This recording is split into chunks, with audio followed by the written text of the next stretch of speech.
I kept saying no, but he like bullied me into saying yes, not in a bad way, but just sort of saying, Rich, you talk about your love of children, your love of the city. I'm giving you a chance to like help me make a fundamental change in the history of the city. Welcome to Not Another CEO podcast. I'm your host, David Politis. Every week, we talk to inspiring leaders and get the true stories, the ups and downs, the lessons learned, and come away with actionable advice for our own journeys.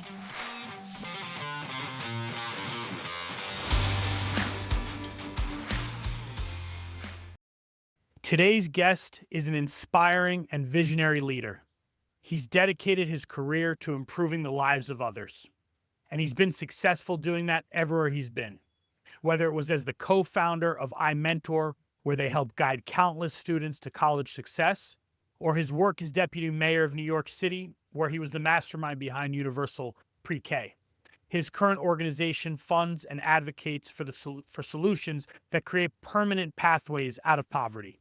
They have 300 grants active today, and since they were founded in 1988, they've invested over $3 billion to fight poverty. They focus on everything from jobs to housing to childcare. Please welcome CEO of Robinhood, Rich Buery. Thanks so much, David. I appreciate it. It's good to see you again. Good to see you too. I appreciate you making the time to do this. We're going to jump right into it. So First question, what's the one thing you've done at Robinhood, big or small, that's had the biggest impact and you'd absolutely do again if you're CEO of another organization in the future? Sure. Well, I give my answer. This is small. It's tactical, but I think relatively big impact given the time investment. Because one thing that I've been doing every Monday morning, I start the day by emailing our entire staff, and essentially the emails vary. Sometimes it's about what I did this weekend. Sometimes it's just personal about life. Oftentimes they're about the things that are on my mind, either about the world and our work. They can often lay the groundwork for what we're focusing on in the next week or two, things I want people to sort of prioritize and keep in mind. So kind of a framing email, it sort of depends on where my mind is in that moment and what we're doing at that moment. And then the email ends with me sort of running through my calendar for the week with a little bit of context, more context that you would see if you just had access to my Outlook calendar. So what I'm doing this week. And so it's helpful for people to sort of have a sense of what I'm up to, where I'm spending my time, especially because I'm often out of the office. It's great for people to sort of know what I'm doing if they don't see me here. So that's one thing I would say is very valuable. One, I think selfishly, it's valuable because, something I work on Sunday night and set delay send for Monday morning. And so it helps me focus on the week ahead. And it sort of gets my mind into work. It's probably something I should be doing anyway, but now have to do because now people are looking for my email in the morning. So it forces me to think about the week and lay all that work out. I think it's a great way to sort of connect with people about what our priorities are. And again, it's a little tactical because I'm looking ahead a week. I'm not looking ahead a year necessarily, but I do think there's value in that. One of the very practical ways that it's valuable is that oftentimes they lay out my appointments for the week. People will come back to me and say, oh, I have a relationship with X, or I spoke to Y's colleague last week. Here's an email for background. So it also helps give me good ammunition, often changing my agenda or changing my focus for the conversation in a way that's very helpful. I love that. So is that like that's literally every week? Yes, we do that every week. Wow. Sometimes if I'm on vacation, I might miss one. If it's a holiday, I'll come on Tuesday. If it's a 3-day weekend, but yeah, every week. I really love that. I've interviewed a number of CEOs and people talk about kind of a weekly kind of communication, but the detail now that you're giving me of like, you actually share your week ahead, your calendar and who you're meeting with. I love that. At least in my experience, people a lot of times don't know what the CEO does. Yeah, exactly. And so doing that actually shows everyone else what you're doing, who you're meeting with, and I guess that even shows your priority by doing that. you know? Absolutely, and sometimes in ways that are or shows that I'm not spending my time aligned with my priorities. I'm not way, right? Um, but yeah, I think it's and like I said, it's very practically useful because it winds up sparking conversations or connections that I would not have been aware of. And the other thing it does is I talk about what I did for the weekend, or like when I'm looking forward to the next week. Maybe I saw a great movie or binge something, and I think it's particularly in a world of hybrid work, it's also a great way to sort of people get to know me. And one of the things I do in every week is remind people that my door's open, ask people to set up office hours, and I think sometimes it just encourages people to come and say hello. And I love it. sometimes about important stuff, or sometimes about like my favorite restaurants that can drop into my email list.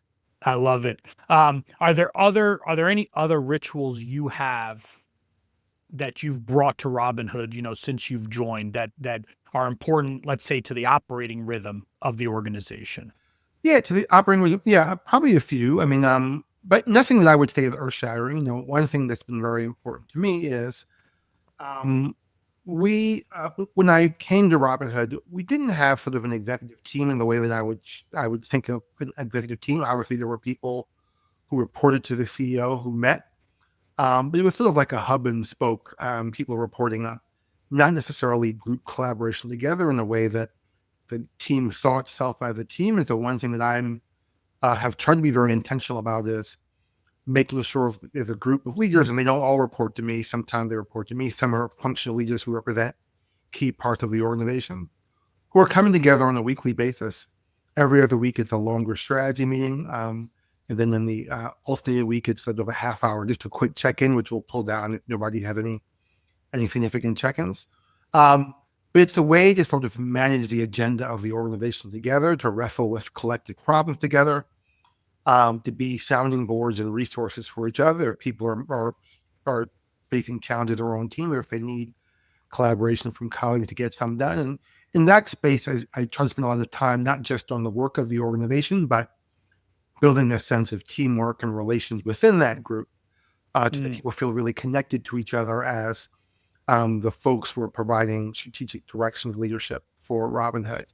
mm. That's one other discipline I would say. Um, the other thing I might say, this is not something I brought to Robinhood. I think Robinhood has always been a place that celebrates celebration, that sort of recognizes the importance Hmm. of celebrating our work together, celebrating each other, but certainly something that I love to do.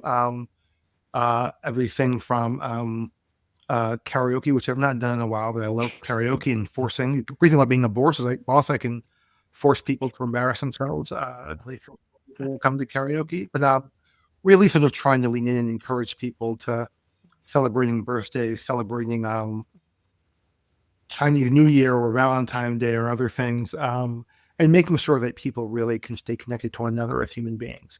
I Um, love that. again, nothing that I would say is necessarily unique, but making sure, I think particularly post-pandemic, as the nature of work has changed, I think so much of the interaction that we rely on to build relationships, to get to know each other, to know who to ask for help, it's a lot more challenging that people are in the office 2 or 3 days a week and not necessarily at the same time. So I think leaning into celebration, leaning into helping people get to know one another, I just think becomes incredibly important, even for a relatively small organization like Robinhood. I love that. The organization is about what, 100 people 100 people, yeah. approximately. Um, when you look to bring new people into the organization, is there one attribute that you're looking for in those interviews? Yeah. Probably the most important attribute I'm looking for in the interview is maybe attribute's not the right word. I want to understand why you're here, why you want to be here. What is it about your life, your work, your vision of the world that draws you to this mission? Because I think it's the one thing that you can't necessarily teach or train for. And you know, Mm. probably for any job, it's New York, a lot of people here. For any job, you're going to find a lot of people who have the technical skills, competencies, and experiences who can do the work. I think, and I am someone who, I'm always somewhat skeptical of the value of an interview and actually uh, identifying and bringing to the bear information that is actually useful. And in our work, often it's hard to like give somebody like if it's a coder, I can give you a coding test. A little bit harder to do with our work, although we certainly try to create work product examples and do things that mimic the work in real time to sort of test your skills. But there's always going to be more people who have the skills. And um, I think knowing that someone is connected here for a reason, they have a true mission that aligned with our mission is the most critical thing. Because I said you can't teach that. That's the thing that's going to make somebody work hard when things are tough. That's the thing that's going to get somebody to stay here when they've got other opportunities. And so that's probably the single most thing. And even that's hard to screen for. But I always just say, why this job? Why Robinhood? Why this job? Why now? And particularly for people who are coming from different sectors and industries. And again, if you're coming from business or other sectors, that's great. I think all those folks can bring skills to here, but I want to understand like why here, why now? It's not because you got let go at some other place or you or decided that you feel guilty and want to give back, which is all meaningful. I don't mean to disparage that, but I want the mission of connecting people to opportunity, to making the American dream real for New Yorkers. It's got to be something that burns in you, and I got to see where that is. It might be through your life story or through volunteer work you've done. It can come up in different ways, but I got to feel that, and it's got to feel real to me.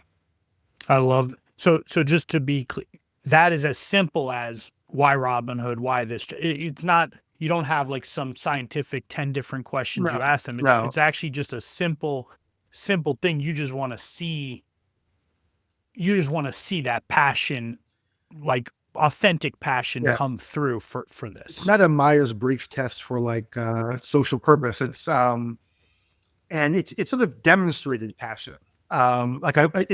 It's one thing to say that you care about these issues and to say it with passion. But if that's true and you lived a life, I shouldn't be seeing that for the first time in your application to this job. Again, it doesn't necessarily mean that it has to map your career. I mean, people might come to Robinhood with all sorts of professional experiences which are relevant in finance, and people come here all the time with those backgrounds. But if you're coming from finance, then I better be seeing that you've been volunteering and on boards, and maybe you're in a religious community, that whatever the thing is, right? Maybe it's the way you grew up. Maybe your parents were educators, and you've always been and you've always sort of spent time supporting them or volunteering at your. I mean, it can come up in different ways. I want to see that there's actually a track record of not only service, but commitment to the city and commitment to the work that we do on behalf of New Yorkers who are excluded from opportunity, not because of anything that they did, but because it's our society have not embraced them in the way it should do. Right. And how do you make sure that the other people in the organization, I may be wrong, do you hire every person, or I assume that there's some, I don't. We have hiring panels. I'm not hiring. Right. I assume. Yeah. Yeah. So how do you make sure those hiring panels embody your? Yes, are working with the human capital team and our managers and constantly reinforcing the things that matter. And so I think we do a pretty good job. And I will say, not surprisingly, the people who are leaders in this organization, whether you're on the human capital team or you're the managing director of one of our teams, you're here because you've been displaying those values. So it's not really a hard, it's not really a hard sell for hiring managers. But we are explicit about the things that we are screening for, not only the technical competencies which are given, but also the values.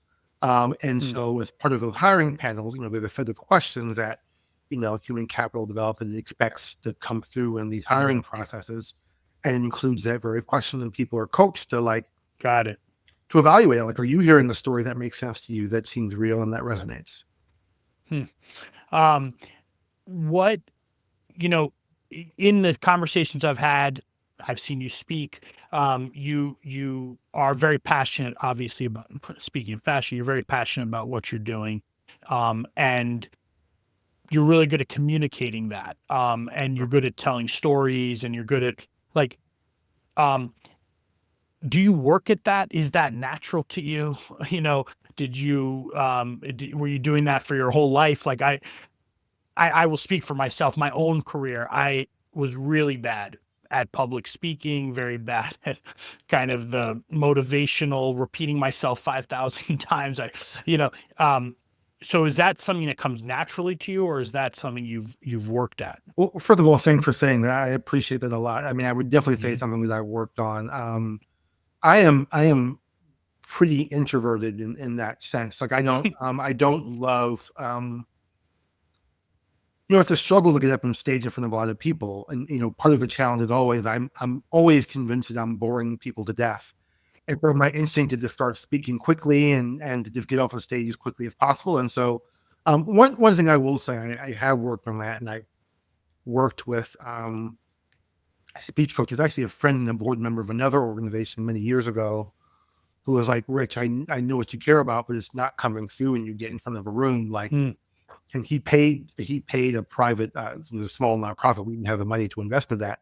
There's a friend and the board member who hired a coach who he had worked with to work with me. And so certainly something that I worked on. Uh, Another thing, you talk about stories. Another thing that I was always very reluctant to do, is to talk about my life and the reasons why I'm so passionate about this work, because they're very personal. mm, And when you're in a room of, and just to be, to be real, often in a room of wealthy white folks talking about my life, it doesn't feel comfortable. I don't want to feel like I'm mm, on display in that way. It can be a very uncomfortable feeling. And there was one friend and mentor, his name was James O'Neill, who founded an organization called Legal Outreach, which he's run for like 45 years. It's a nonprofit in Brooklyn. And he really like helped me break through that. Um, and it's sort of like, it's a couple things. One is sort of recognizing that if I'm telling stories about my life and my passion, it's not that it's remembering that I'm not doing it to be self-serving or to like elevate myself, that telling those stories is in service of our work and helps people connect to me and our work. And so feeling good about that, and you don't have to be ashamed or embarrassed or feel like you're somehow selling out who you are.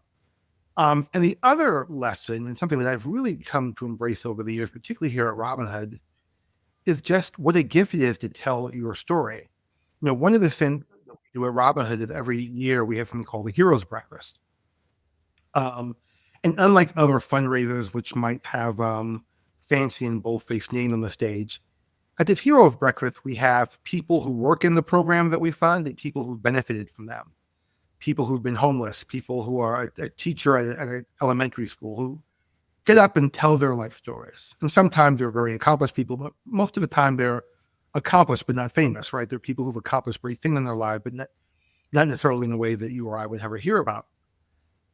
And these people get up in a room full of several hundred strangers, and we work with them. We coach them. They work with a coach. We help them craft their stories, their scripts, but very authentically tell, in some cases, the darkest parts of their lives about their journey as migrants through the Darien Gap with their family and escaping violence in their home countries. People who struggle with homelessness or victims of domestic violence. I mean, really personal stories. And I'm struck by the bravery that it takes to get in front of a room and to reveal yourself in that way. But again, people are doing it because they understand that by telling their story, once they're owning it, right? They're celebrating. They're not wallowing in where they were. They're celebrating where they've got to. But they tell these stories because they are appreciative of the room full of donors, and they're appreciative of the role mm. that people who they haven't met have played in them getting their lives to where they be. And so I always say it's such a gift to be willing to do that. And so I try to remember those things. Um, uh, and, uh, and then to use that to sort of get away from, like to talk to, get that inner voice under my head a little bit, Yeah, yeah.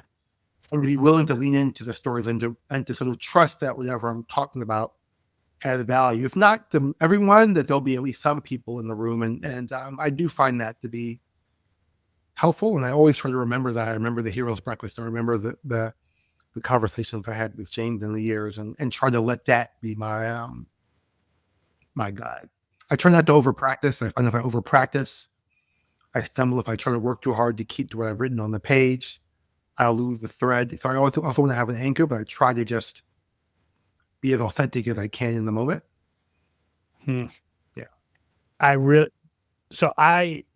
For literally the first, I don't know, 15 years of my career, if I had to get up to give a talk, I actually would black out. Like I would Yeah. speak, not even be able, same thing. I would be speaking quickly. I'd come off the stage. I literally had no idea what I said. And I had a lot of people be like, Dave, you have to get, like, I would turn down opportunities to be in front of customers or investors purely because I didn't want to get up and speak. And I think to your point, it's like, it's one of these things I think as a leader,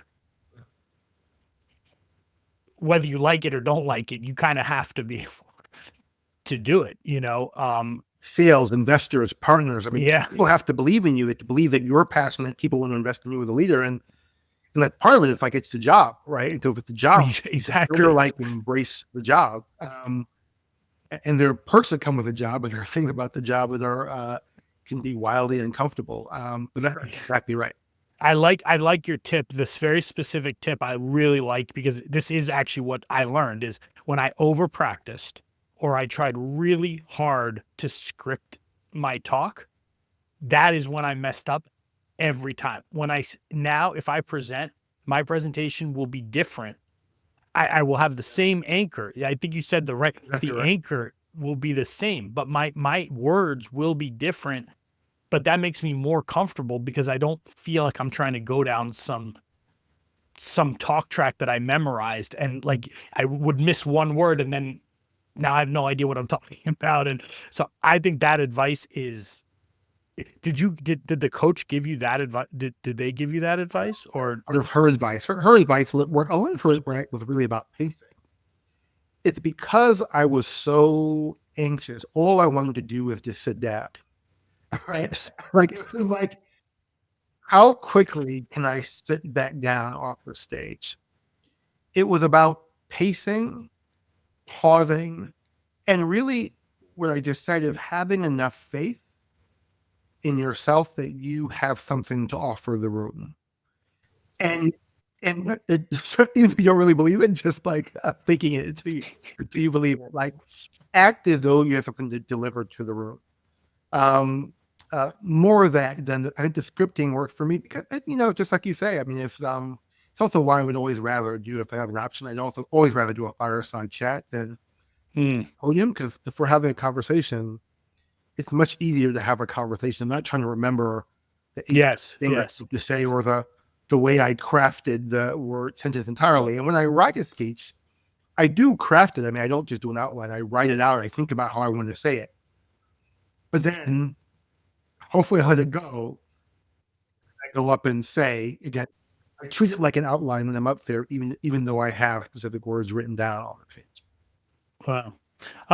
One of the things that I find very interesting that I learned as I was preparing for this is you kind of have a number of, I don't know the word I would call constituents that you're working with, where you have the donors, obviously, that you need to make this possible. You have your team that you need in order to take that money and put it to good use. You have the people that you're giving that money to. And then the part I didn't fully understand until I started doing the research is you have the policymakers who you need to communicate to, because they're the ones that can make all of this actually scale. Yeah.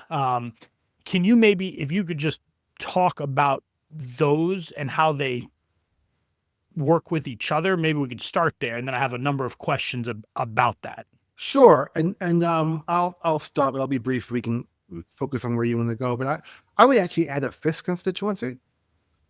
And the fifth constituency are the people who are ultimately benefiting from the services, right? So it's the organizations that we fund, but then those organizations that we fund are in the world doing work. So I added to the fifth constituency, and I think it's very important because those are the ultimate beneficiaries of our work. Right. But one of the challenges, I always say the fundamental challenge of philanthropy, of nonprofit services, is a disconnect between the people who pay for services and the people who benefit from the services. I think all of our problems, the effect of all of our challenges, can be understood by breaking that down. And for you, as someone who spent their career in the in the private sector, if I'm, and I'm oversimplifying, I'm drinking my Pret-a-Porter iced tea right now. If I'm not Pret-a-Manger Yeah. iced tea, um, if I'm filling iced tea, and if people are buying the iced tea, then presumably I'm delivering the service at the price and the quality that people want. And if they don't, then I know I got to change in my service or do something. With us, um, if you're a nonprofit, the people who are paying you, the people who are providing you with resources, are not the same as the people who are receiving the benefit. And it's quite possible that you can be in an organization that's really good at talking to donors. You can be great at talking to donors, but not so great at serving constituents and raise a ton of money, but not use it to social impact. Or you can be really good at delivering a service to constituents, but not being very good at talking to donors and therefore be under resourced in ability to deliver that work. Um, so, I mean, part of what I would say is these are 5 different constituencies. And I think part of the challenge here at Robinhood is, we spend a lot of time thinking about how do we engage with each of those constituencies, including the most important, the ultimate constituents who benefit from service. And how you engage with those people are not all the same. Hopefully, nothing that you're saying to one is wildly inconsistent with what you say to another, but certainly you're going to use different language, different processes, different strategies with each of those groups. But I think ultimately the fundamental challenge is how do you understand and elevate the needs of the family and temporary housing, the 2-year-old at a child care center. And I would say in some ways, like that's the story of Robinhood. It's like trying to be the best in the world at connecting resources to the people who need it in the way that actually benefits them. My mantra always at Robinhood is that people who are living in poverty need more than our best intentions. They need more than cool sounding ideas. They need more than great sales. They need intervention that are effective. They need program and intervention that will actually measurably and permanently change the course of their lives.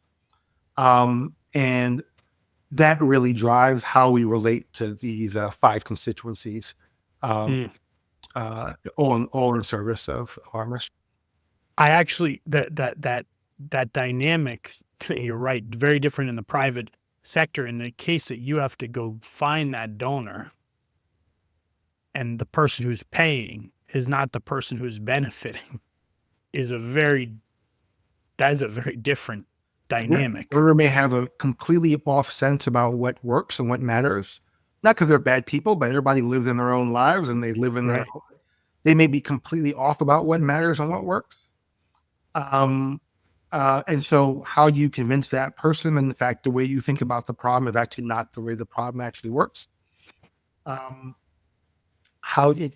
one of the reasons why we focus so deeply on evidence as a measure of evaluating our investments, because evidence ideally is a universal language. You might think something is better, but if I can show you, hopefully, that in fact the intervention that you're describing does not have results, but I can show you that this intervention does, hopefully that helps translate. But also, how do we elevate the voices of constituents in a way that is reasonable?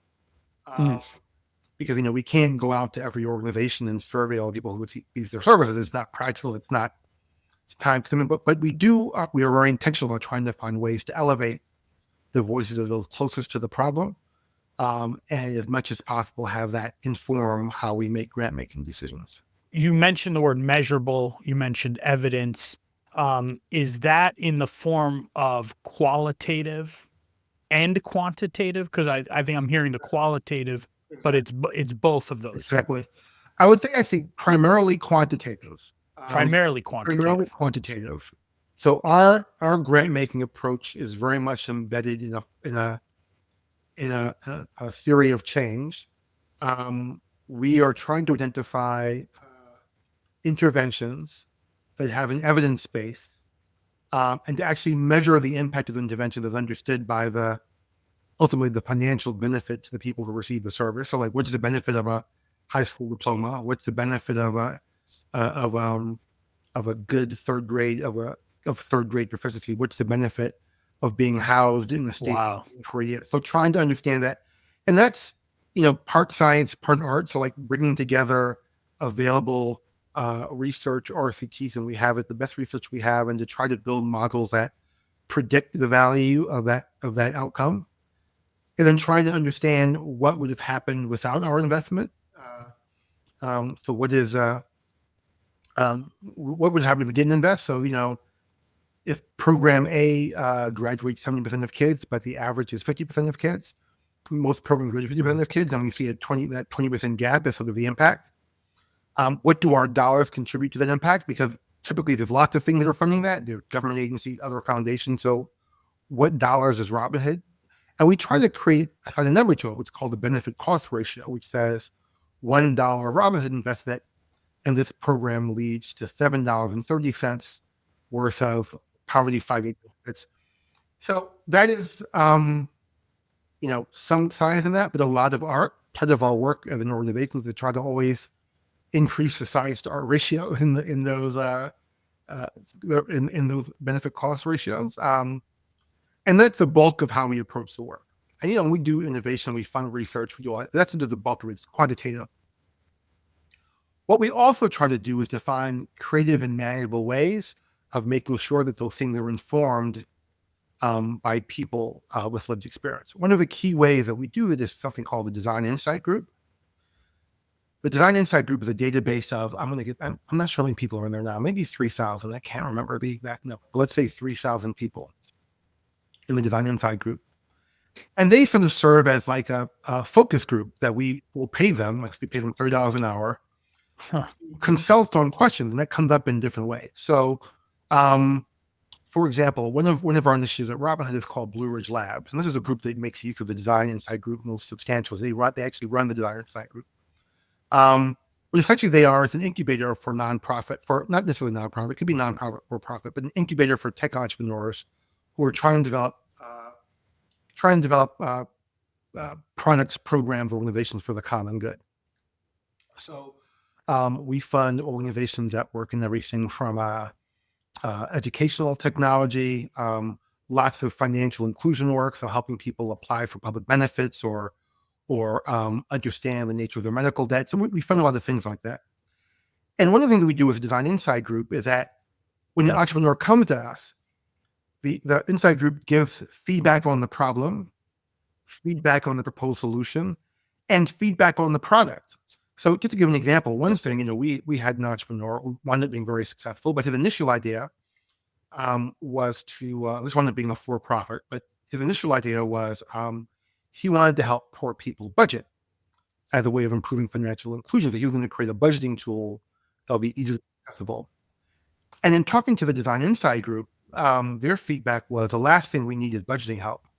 Like no one knows how to budget. No one is more budgeting ninja than someone living in Manhattan on $20,000 a year. Like I know how to budget and stretch. That's not what I need. I need help figuring out how to access public benefits, which can be a confusing process, to increase the resources I have to make decisions. And I need help maximizing how I access those benefits, including through things like WIC, the Women and Infant and Children Nutrition Program, which has notoriously difficult rules on what you can buy and what you can't buy. And so the goal was the same, like his goal was right. They're like, that's the real problem. We don't have enough money to meet my family's needs in the month. You're on the right place, but we need a different kind of solution. And then when you develop the product, you have a user group who's saying, this works for me, this doesn't work for me. And there are lots of sort of examples like that. Another one sort of counterintuitively, there was a group that was building a resource guide for resources in the neighborhood. And their intent was to do it online. This was during the pandemic. And the Design Insight Group was like, no, we don't want that online. And it wasn't that people didn't have access to funds necessarily. It's that what the people in the group said, that the way that we use these resource guides, and the reason why the group didn't want to do on paper, because things change so quickly. They're so dynamic. Right. And it was like, if I print it on paper, it'll be obsolete in 2 weeks. And what the community said, no, you don't understand how we use it. That guide, to be helpful, should have pages and note pages as well. And what we do is we share information. I'll update it. I'll write it by hand. It's more factful. It's more useful to me to have a written document that I can annotate, share, than to have a tech tool, which is bulky, to do that with my thumbs on the. And so again, a very sort of analog solution to what I would have thought would be a digital solution. So there are things like that we do. So it's less about qualitative surveys of program recipients, which for a bunch of reasons is not necessarily something that we want to burden our providers with doing. But trying to find ways, sometimes indirectly, of making sure that people like me who don't live in poverty and don't necessarily understand what day-to-day life and challenges are, making sure that those voices are represented as much as we can in our grant making decisions. And I love this design insight group. One of my, I think, kind of like breakthrough moments in my career was when we were building some new products and everything. And I met with 100 of our customers in 100 days, one-on-one for 1 hour with each one, and did exactly, what we're talking about. And again, came in with all these assumptions. And then I got to talk to our customer was director of IT, and they said, Dave, like, I get it. It sounds cool, but actually what I need is this, this, this, and this. And though that was I'll never forget that for my life, because it was after those 100 meetings, I remember coming back to the team and saying, I'm not making this up. Like, this is our customers. You have this confidence when you have, so I think it must be the same. You have the design insight group, they tell you this, and you say, okay, now we're going to go do this. It may sound crazy. We're going to do it on paper, like not online, but actually this is what the ultimate user, this is what they want. And it's like trying to, how do you systematize that kind of feedback in a way that's dynamic but practical, and it may be different. Like if you're a big company, you can survey customers, but even surveys can be like, you don't necessarily get you all the color and nuance. And in other work where I've done, it's just been easier. Like when I was running a community-based organization that in the neighborhood that I grew up in, where I was just sort of in the community every day and talking to people, I didn't have to think about it in quite so systemic way, because I was talking to parents every day and hearing what they needed. And I don't have that now. We don't really have that now. And so we have to sort of build when in other contexts you might have. I was visiting the headquarters of Warby Parker the other day, one of my favorite companies for a bunch of reasons. And in their headquarters, which is downtown, there's a retail store. I'm so fascinated. There's a retail store inside the headquarters where anybody can come up, and apparently people always come up and go like, what exactly is going on here? This is like a real shop, right? You can buy glasses there. The only thing, that must be such a great thing to have in the place where your designers are, or your salespeople are, where we sort of feel like, what are people touching and picking? And I assume they use it this way. I didn't actually ask, but what are people touching and picking up? What do they like? Because they've also got new designs, like coming designs, future designs on display there. And anyway, I just think it's any way you can find to get yourself closer to the. I love that. Love that. It's true for any sector. Yes. Yeah. I love that. So what's the biggest challenge you've faced since becoming CEO at Robinhood, and how have you overcome that? Well, I think there's a bunch. I mean, I'll name a couple. One is sort of, I think, obvious to everyone.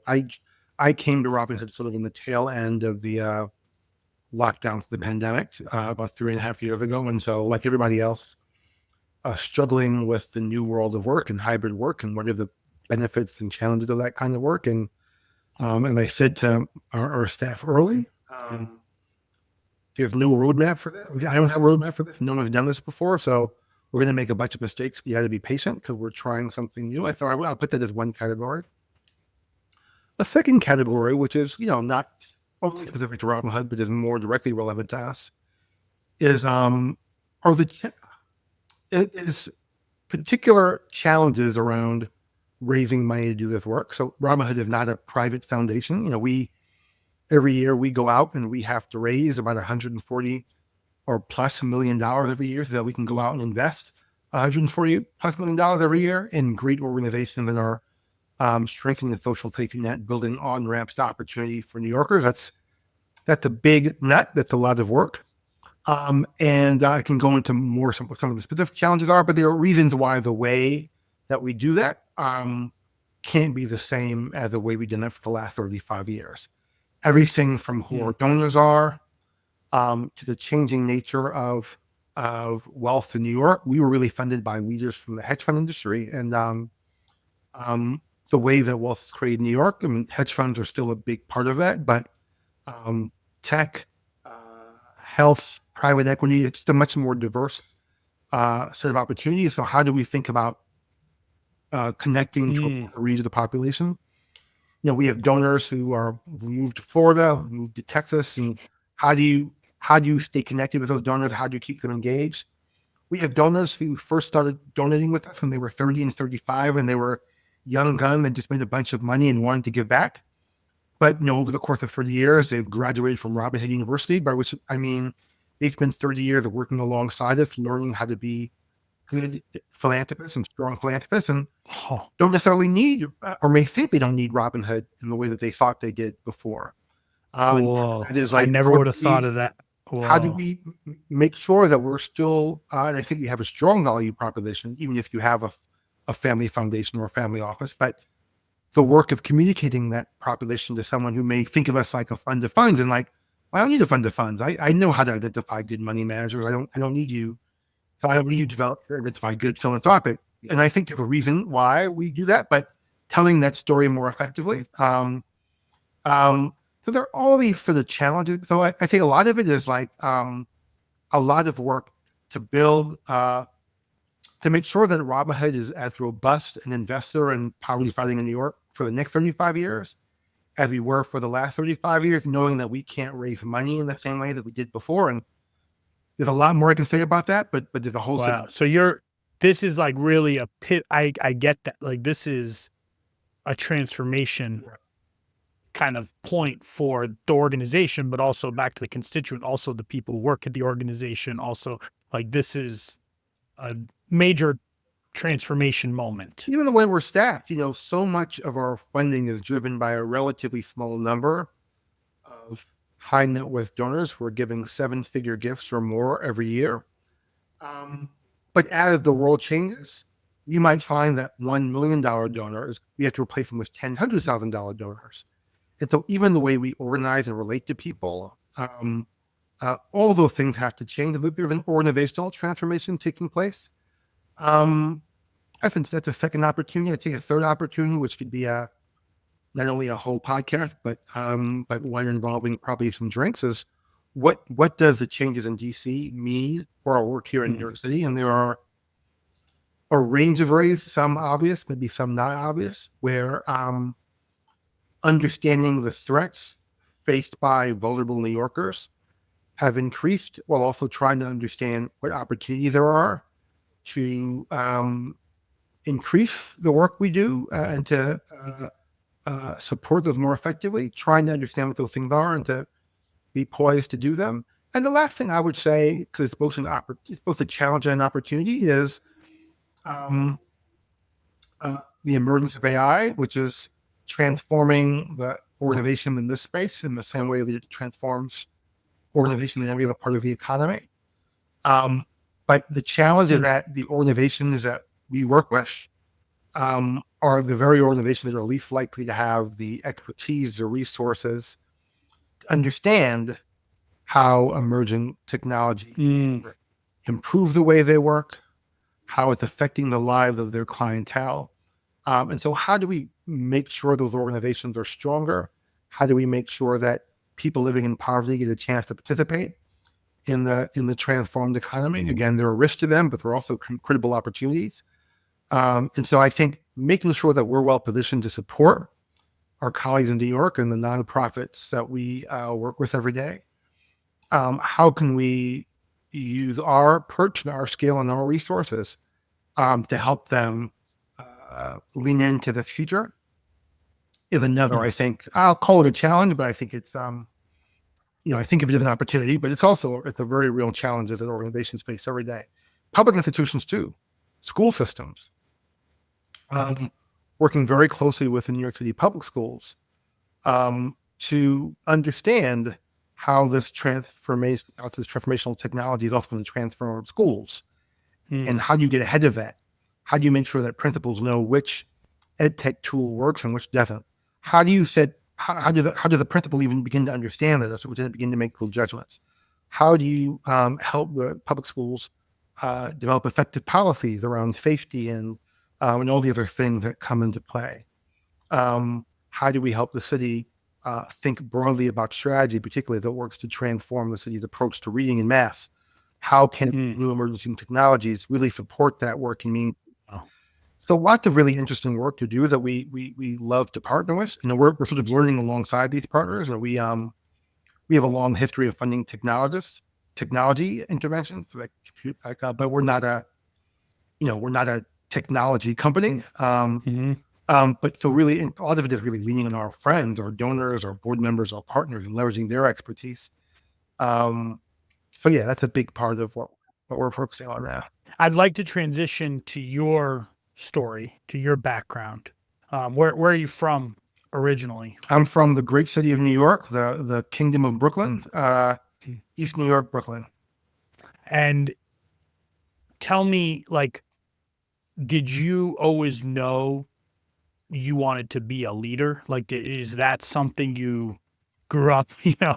um, Did you? I'm curious. Did you?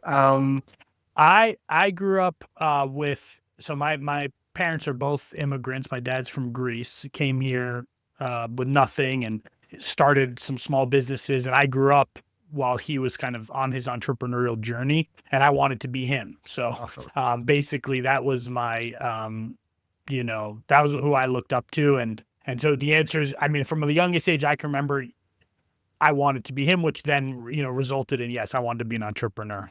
That's fascinating. I'm also the child of immigrants from Panama, not Greece, who also came here with nothing and built real meaningful lives for themselves. My parents were not entrepreneurs. My dad was certainly a hustler. I mean, he always had 3 or 4 different jobs and things he was doing. My mother was a public school teacher, taught for 37 years in the same high school Wow. in our neighborhood, East New York High School. Um, I will certainly say, I don't know if I really think about this, but the way you frame your answer is, I would never have said I aspired to be a leader, but they were certainly role models in a number of ways. They were role models. My mother in particular was a role model because when you grew up in the neighborhood where your mother's a teacher, particularly an ESL teacher, who was teaching a lot of students who were immigrants from often Spanish as their first language students coming to New York, she was clearly, you sort of be out on the street and you'd run into people who would be so happy to see her. And I definitely had like a vision very early, like, this work is important. Like it's enough to make people stop you on the street uh, to say hello. And my mom and dad were both community leaders, particularly in our church. My mother also Sunday school teacher, all the things. So there was always a certain model, never like directed at me, like you got to do this too, but I'm sure I sort of internalized an expectation that like what you're supposed to do is not just live internally; you're supposed to live externally. Like Hmm. you are part of your communities, and you help lead those communities. Because if you don't do it, I'm sure my father would have been happier sitting home watching baseball than at the church after a long day of work going to the church to make sure the construction was going well. But who else was going to do it? Nobody else was going to do it if he wasn't doing it. Um, so that's certainly a model. And I think my experience growing up in East New York. Again, I wouldn't have said to be a leader. I would say that when I was growing up in East New York, what was very clear to me very early, because East New York for people who don't know, is a low income, high poverty community in Eastern Brooklyn. It's a tough place to grow up. It's not a place where enough young people who look like me are living the lives that I get to live. Um, and that became very obvious because when I went to high school, I didn't go to a local high school. I went to Stuyvesant, which is an exam that again, I don't know who's listening, but Best public high school in New York City. Yeah. I would say in the country, but I am wildly biased. You take a test to get in, it's very competitive. 99% of our graduates go to college. 36 people in my year went to Harvard. Um, so it's a very high performing school. But it became very obvious very quickly that the experience I was having at the side of the student, the expectations that we had, the depth of instruction, the subjects we were exposed to, all the AP courses and advanced courses in psychopharmacology and all these things. Whereas, like in most local high schools, I took 2 years of college level calculus before I left high school. That's not normal in most places, and I sort of had this very dislocating. I don't want to. It was a tough experience. It was not a happy one, but like coming from one New York every day, where it was very clear that the world was not organized in the way that was designed to benefit the other kids I grew up with. But then taking a subway ride for an hour to a whole different New York where the expectations were wildly different.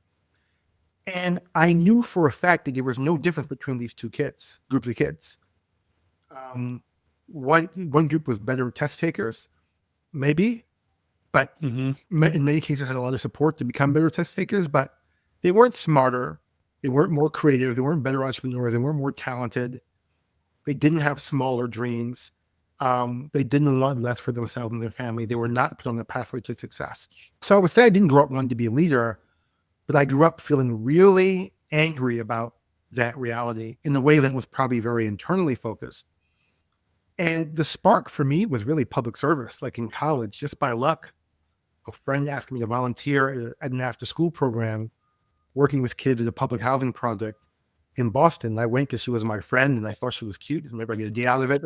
I don't pretend to any positive, socially motivated reasons of either, other than there was something to do. And I fell in love with it. I fell in love with the neighborhood, with the families.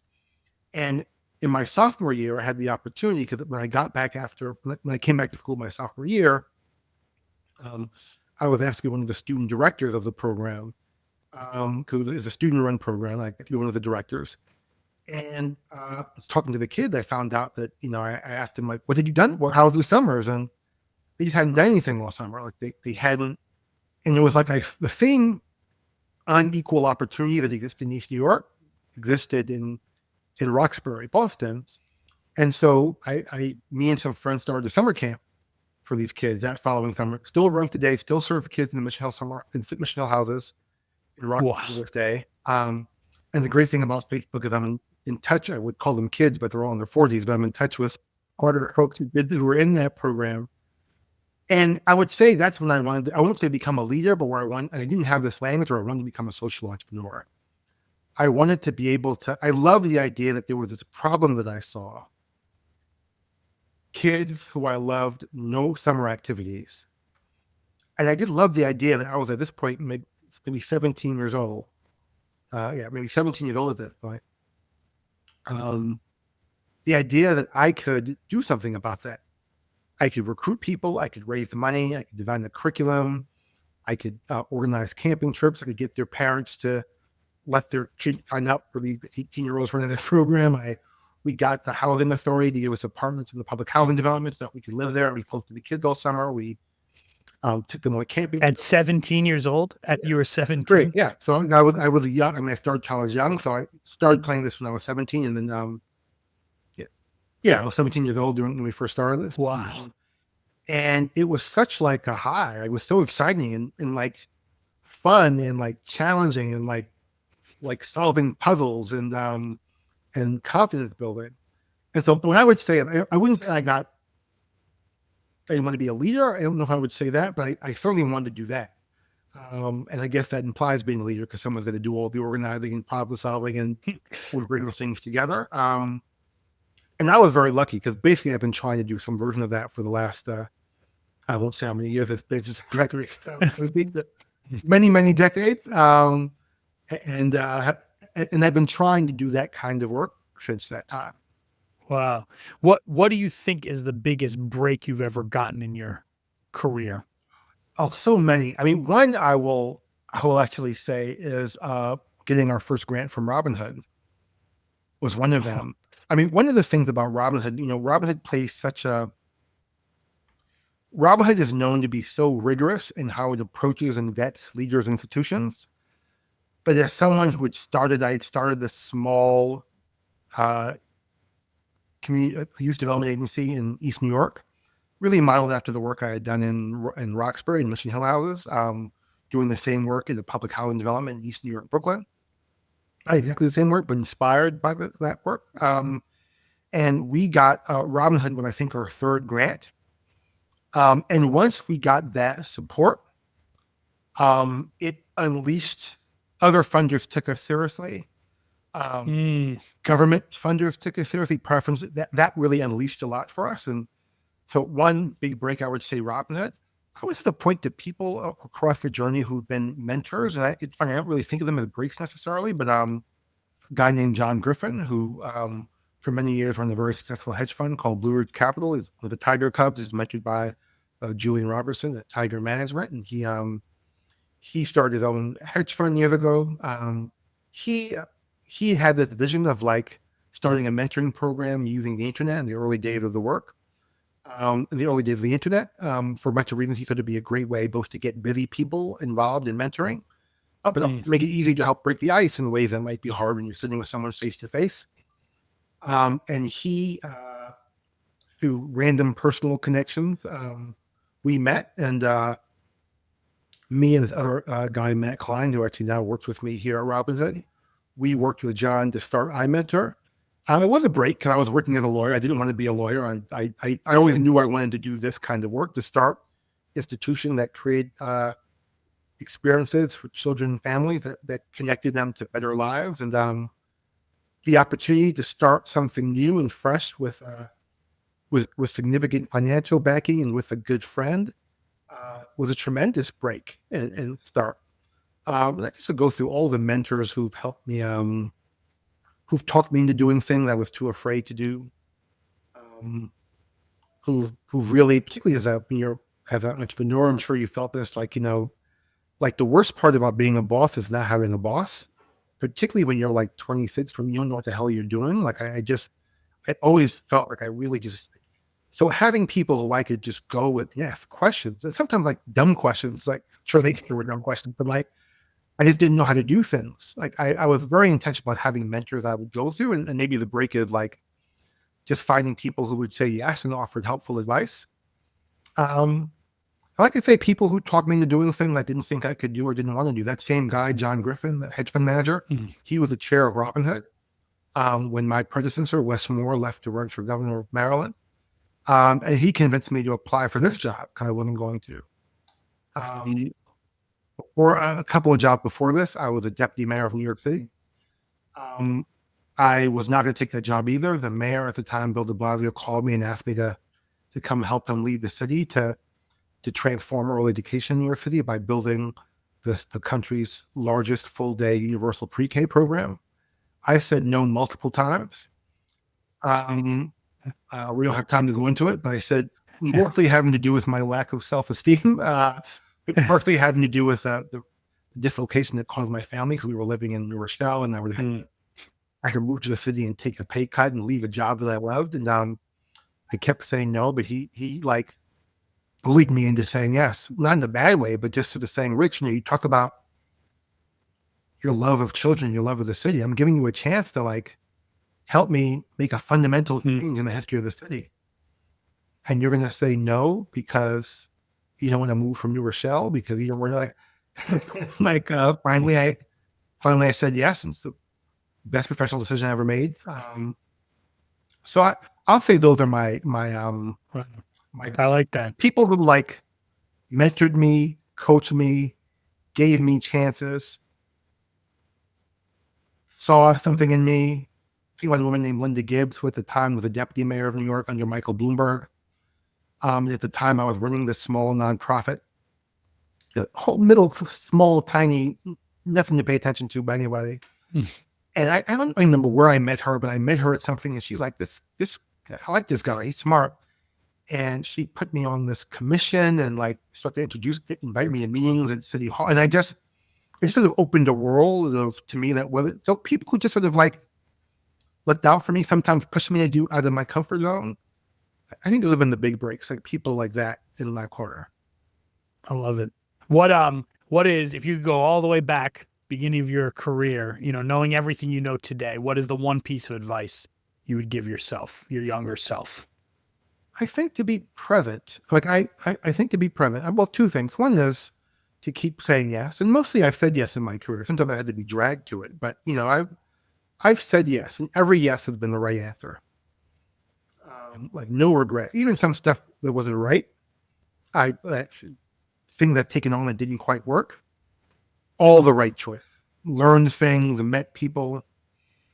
But I mostly had that. But that would be one. The other is really about being present. I think my biggest problem, it remains my biggest problem, always thinking about the next thing.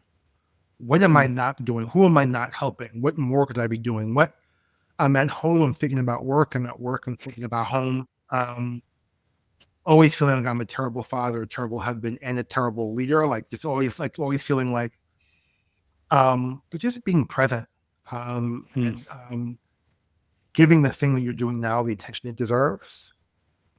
Being a little self-forgiving, like, no, I'm not the king of the world, solving every problem in the world, but I'm doing good in my space, in my lane, and just being okay with that. I don't mean not being ambitious, not thinking about what more you can do, but not letting that become so overwhelming that you forget to enjoy the work you're doing, to enjoy the life that you're living, forget to celebrate the impact that you're having.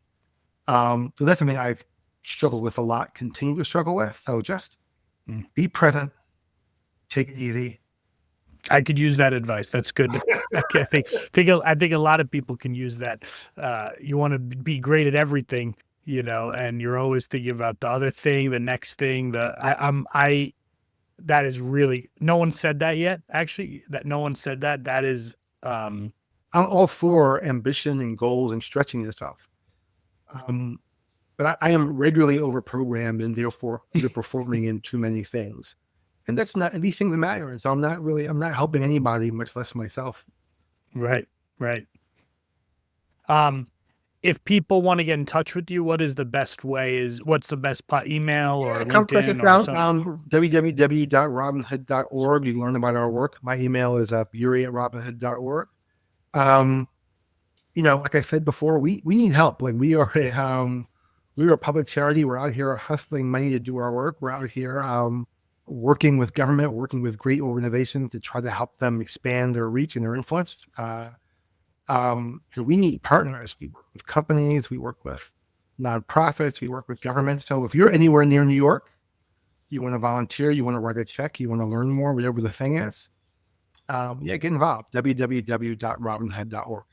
Rich, I really, really appreciate this. There's so many parallels there's a lot of nuance differences and everything, but there's a lot of parallels between private, nonprofit, like just running an organization, having all these constituents, motivating, your own leadership styles, all that. So this was fascinating and this was very interesting. So I really appreciate you taking the time to do this with me. And thank you. Thank you. I wish we could do another one now, me, you, because I want to hear all your answers. We'll do that one day when you start a podcast. That'll be one more thing to my list. I know. Exactly. Thanks. Awesome. Well, thank you everyone for listening. And, hopefully you enjoyed this. If you did, please share this with your networks, subscribe, all of that. And we look forward to seeing you for the next episode of Not Another CEO Podcast. That's a wrap for this week's episode of Not Another CEO Podcast. Thanks for joining. For show notes and more, please visit notanotherceopodcast.com. We'll see you next week.